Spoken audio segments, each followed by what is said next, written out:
pollution in the northern Chinese city of Harbin this week was 40 times the level deemed acceptable by the World Health Organization. Schools and the airport were closed. Buses got lost on their routes. People in some cases couldn't actually see their neighbors' homes. Years of expansion and largely unregulated production have led to China's chronic smog problem.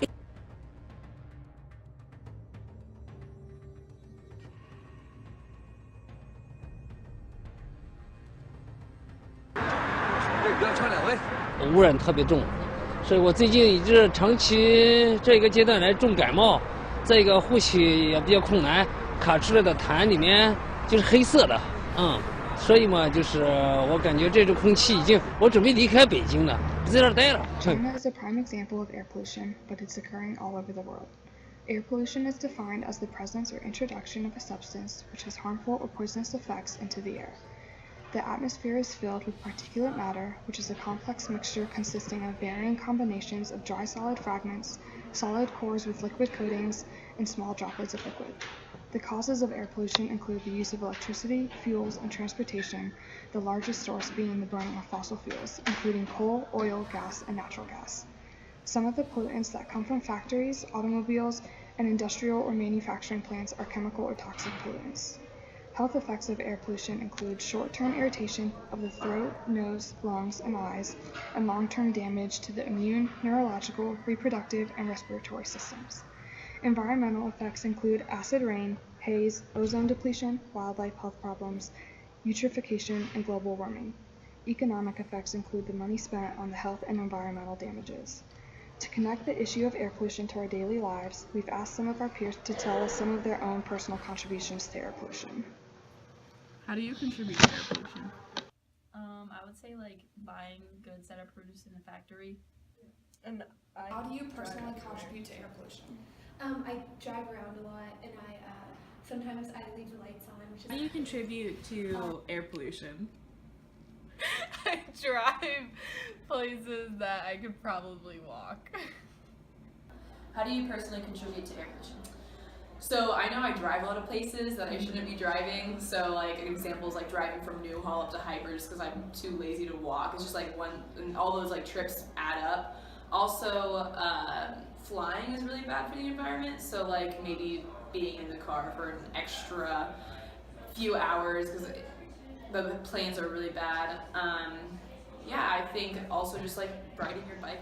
Air pollution has been prevalent since ancient times. Over 2,000 years ago, there is proof of elevated methane levels and lead levels in the air. These increased levels of methane and lead contributed to air pollution in ancient times in small but noticeable amounts and have increased greatly since. In more modern times, there is a noteworthy difference between pre-industrial and post-industrial air pollution levels. Immediately following the Industrial Revolution, air pollution levels skyrocketed due to a huge increase in the burning of coal for factory production. Although the development of technology and regulations and policies have lowered air pollution levels slightly since then, it is still a significant problem today. Motor vehicles are the main cause of today's pollution. However, coal burning still contributes to the problem as well. Many countries are noticing the increased amounts of air pollution today and are working to solve the problem.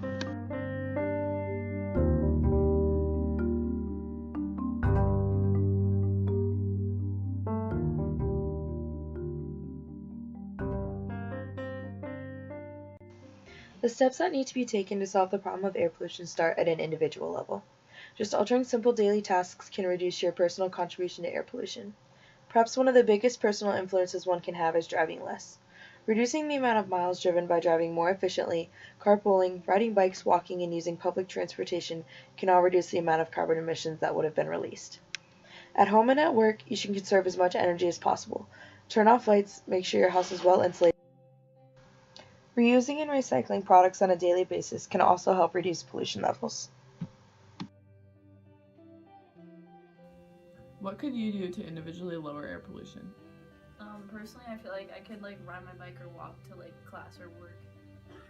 And I personally don't recycle as much as I should, so I could definitely recycle more.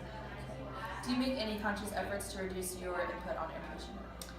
I think I sometimes will try to walk somewhere and be like, oh, like I don't want to walk, but I will anyway. sometimes I try to buy things that don't put, or like I might not buy something usually just because of the price, but it also will help with air pollution if that thing isn't sold, like clothes or something. Yeah. What do you think that you could personally do more? I for sure could do more. I sometimes don't even think about it and I just do it just because the luxury is there. I think sometimes I could probably make a more conscious effort of thinking what my effects on the environment is. Although altering individual waste and energy consumption can have a positive benefit, large-scale agriculture and automobile industries must change aspects of their daily routines in order to make a larger impact against air pollution. Animals today are typically fed unnatural food with excess protein to bulk up the animals quickly and cheaply. The low-quality food increases the amount of methane cows can produce and increases nitrogen levels in other animals. Large-scale farms keep animals in tight concentrated areas near areas designated for their animals' wastes, which means there are about 2 areas on each farm that contain a concentrated area of harmful gases. Cutting down on the food filled with excess protein can help reduce levels of nitrogen that are being converted into harmful ammonia in the air and will reduce levels of other toxins released. Cutting down on fertilizers, which also contain high levels of toxins, would also be very beneficial. Eco-friendly fertilizers have been created and are being further researched to help reduce toxin levels. So I think one of the main causes of air pollution is cars. So I think one of the things that we should be doing is more public transportation. I know they do that a lot in Europe, and I think it helps a lot. We also should be trying to walk more places or riding your bike more places, especially when it's a nice day outside, because it also not only helps with air pollution, but it also helps with your overall fitness in America, I guess. The burning of fossil fuels is the #1 cause of air pollution.